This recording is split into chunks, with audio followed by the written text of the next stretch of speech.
Oke, kita mulai ya. Assalamualaikum warahmatullahi wabarakatuh. Selamat datang di kelas komputer grafis minggu ke-11.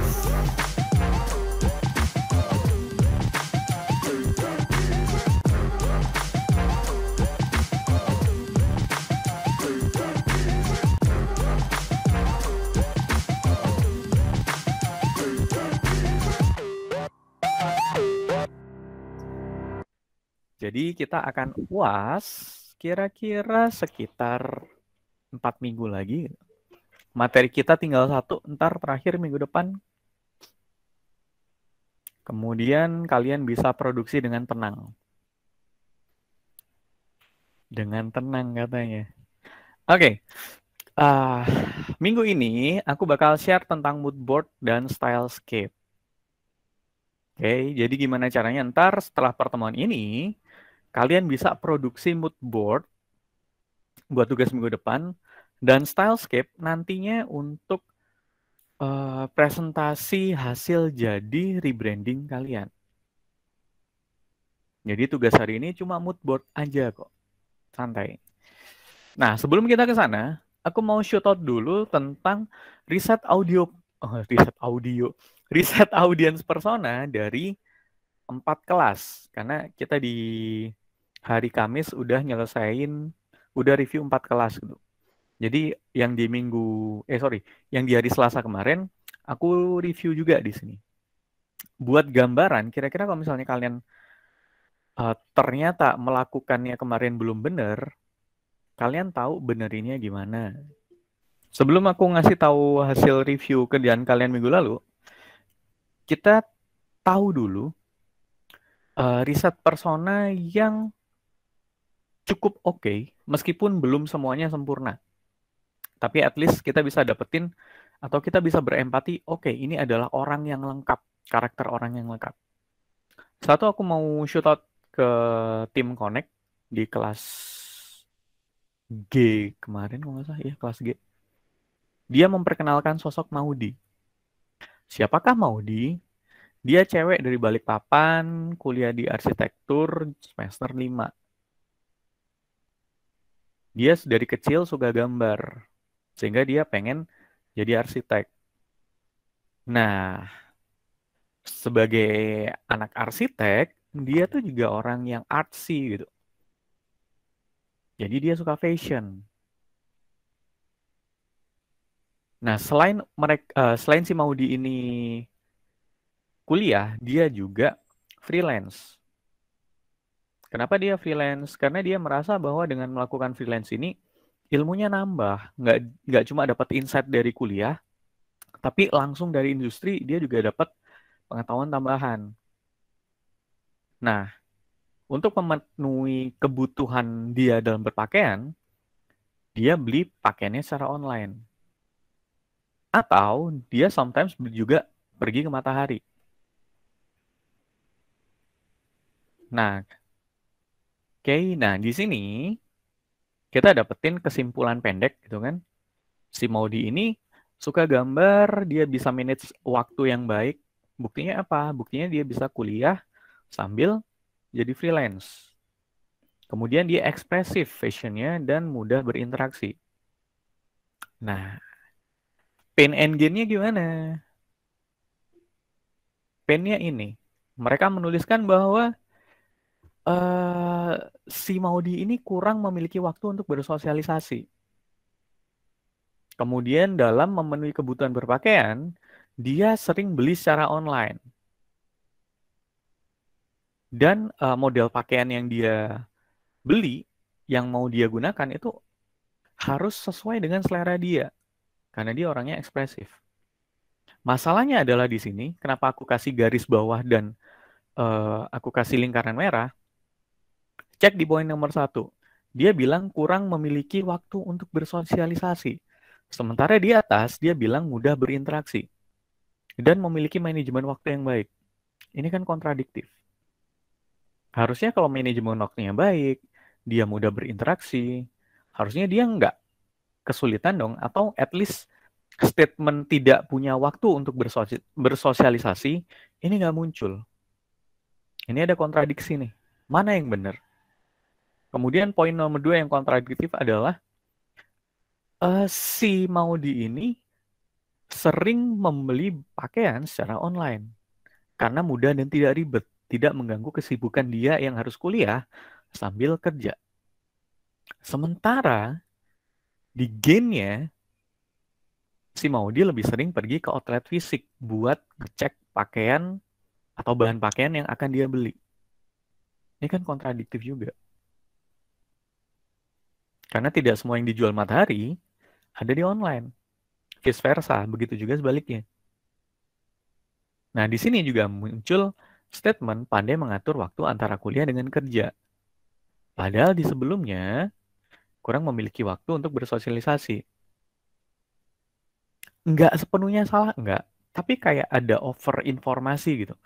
Yang seharusnya ada informasi yang harus keluar, atau ada informasi yang harusnya bisa disimpan, agar tidak mengganggu fokus tulisan pain gain-nya, itu dimunculin. Akhirnya ada kontradiksi. Sehingga saat nulisin jobs to be done, jobs to be done ini si Maudi ini muncul 4 poin yang tidak semuanya penting. 2 poin jobs to be done di sini itu lebih menggambarkan mataharinya. Padahal kan jobs to be done ini dari sudut pandang si orang ini, si persona yang berusaha kita bentuk. Gitu. Nah, untungnya jobs to be done-nya si Maudi di sini itu cukup oke, meskipun belum sempurna. Maudi dapat terus berkuliah, jadi freelance, karena justru dengan freelance dia dapat tambahan ilmu, dapat tambahan insight gitu. Nah, jobs to be done di sini hampir benar.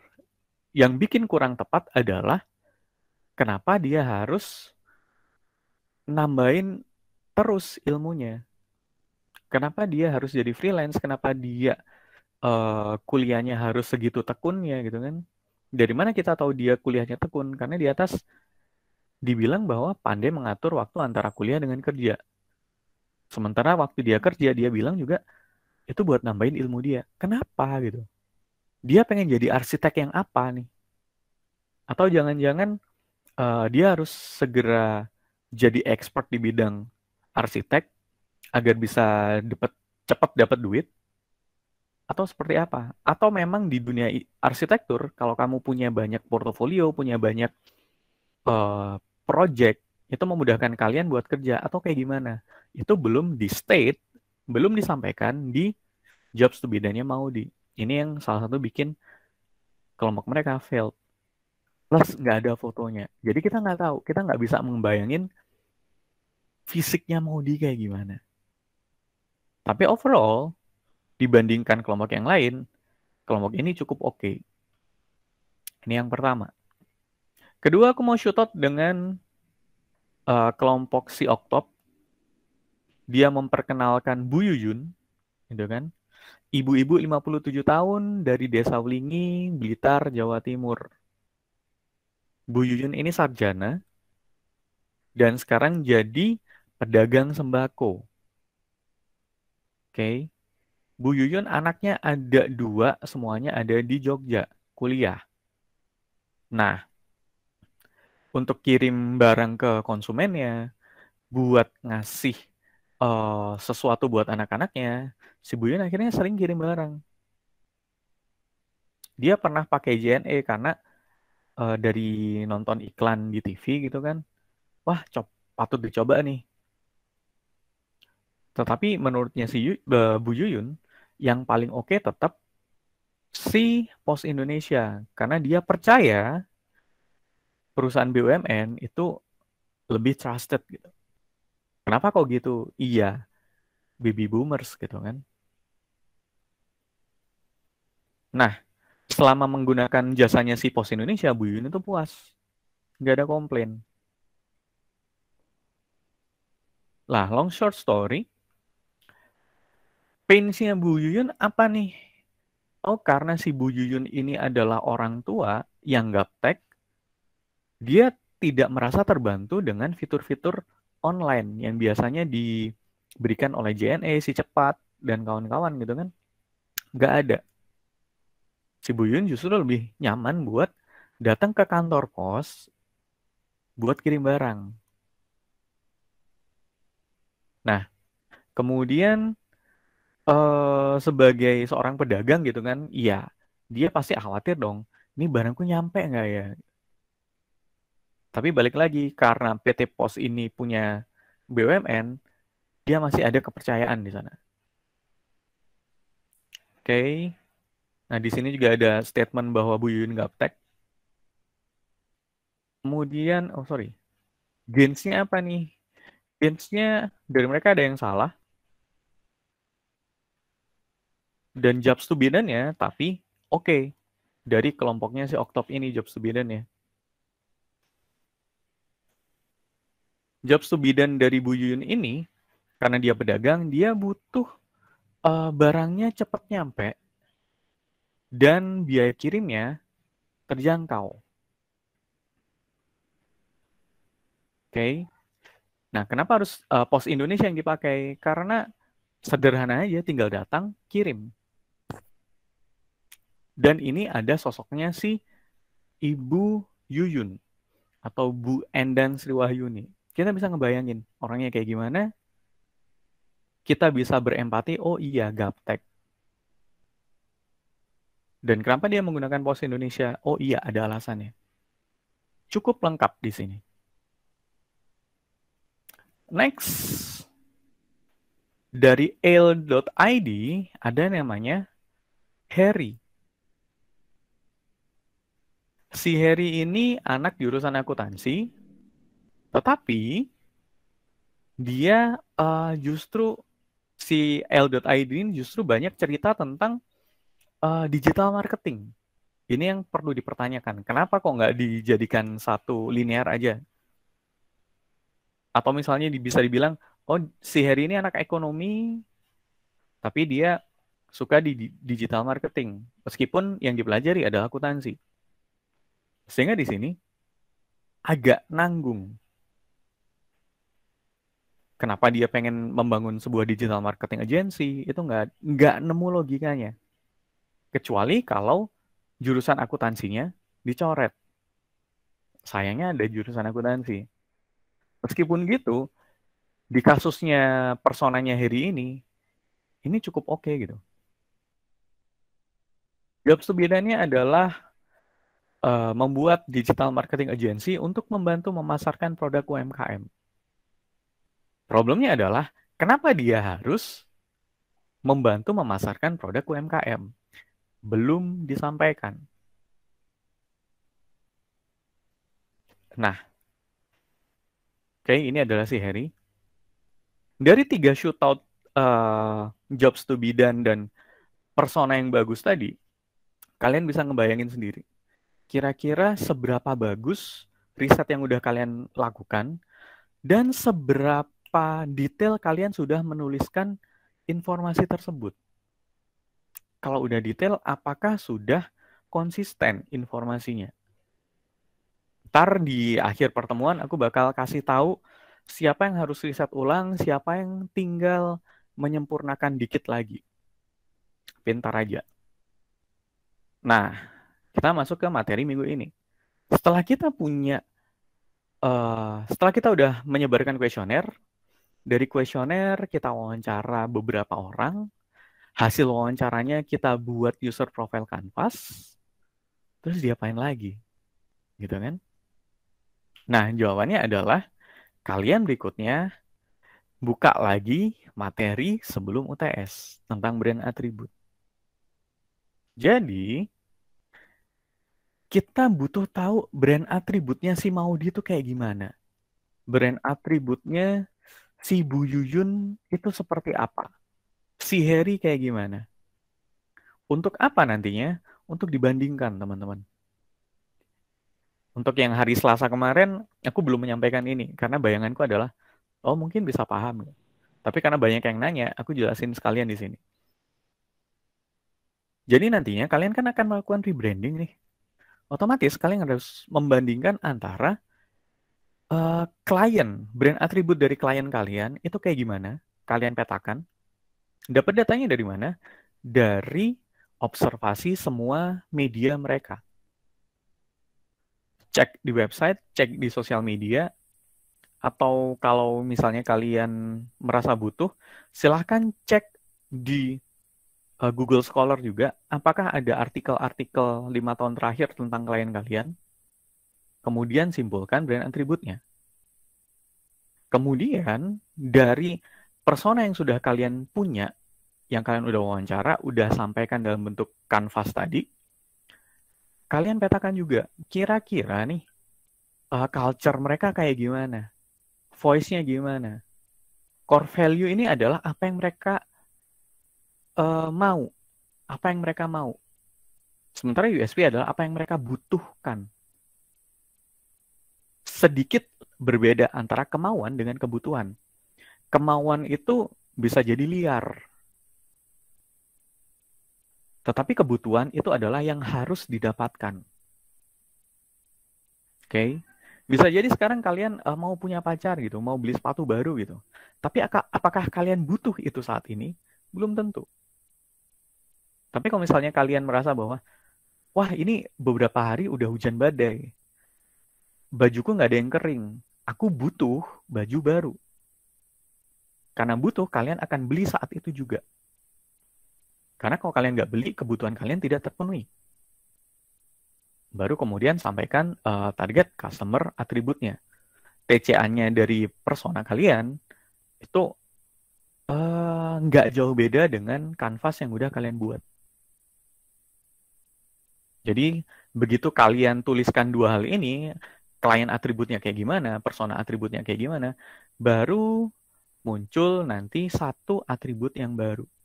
Kalian bandingkan antara klien atribut kalian dengan persona atribut kalian. Pasti ada yang sama, pasti ada yang beda. Yang sama itu kalian berikan penekanan, yang berbeda kalian ambil nih jalan tengahnya. Kira-kira dalam konteks saat ini, lebih penting menuruti persona yang kalian buat, ataukah lebih penting menuruti apa yang sudah dibuat oleh si klien sebelumnya? Ini antara satu klien dengan klien yang lain pasti akan berbeda. Oke. Kemudian setelah kalian dapat brand atributnya, nah dapetin brand archetype-nya. Apakah perlu membuat perbandingan lagi? Enggak perlu, karena sebenarnya dari hasil brand atribut yang baru, kalian bisa membuat satu brand archetype yang baru juga, yang sesuai nih. Kira-kira Maudi dan Matahari itu ketemunya di brand archetype apa? Kemudian Bu Yuyun dengan Pos Indonesia ketemunya di brand archetype apa? Itu ntar akan dapat nih. Oke?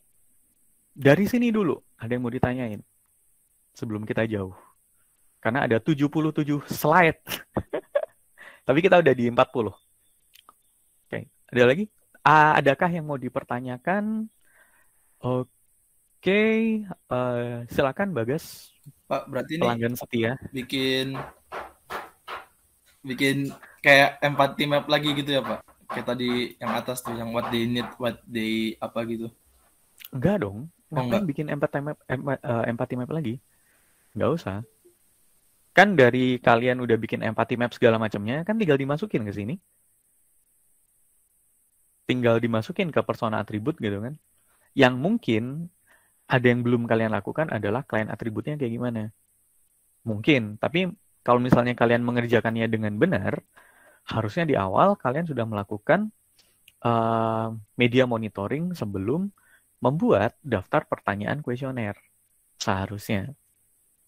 Riset visual lagi. Kalau belum melakukan, ya berarti melakukan riset visual lagi. Tapi kalau kalian beberapa sudah melakukan, ya tinggal dimasukin aja ke klien atributnya. Brand klien atributnya. Gitu. Oke, udah lagi? Udah aman? Jadi nanti yang kalian tuliskan daripada bingung ya, ini tulisin semua deh. Client atribut yang lama kayak gimana, persona atributnya kayak gimana, baru kesimpulannya brand atribut mereka yang baru itu kayak gimana. Itu kemudian berdasarkan brand atribut tersebut, maka didapatkan brand archetype ini dan ini. Atau satu aja. Sesuaikan dengan datanya.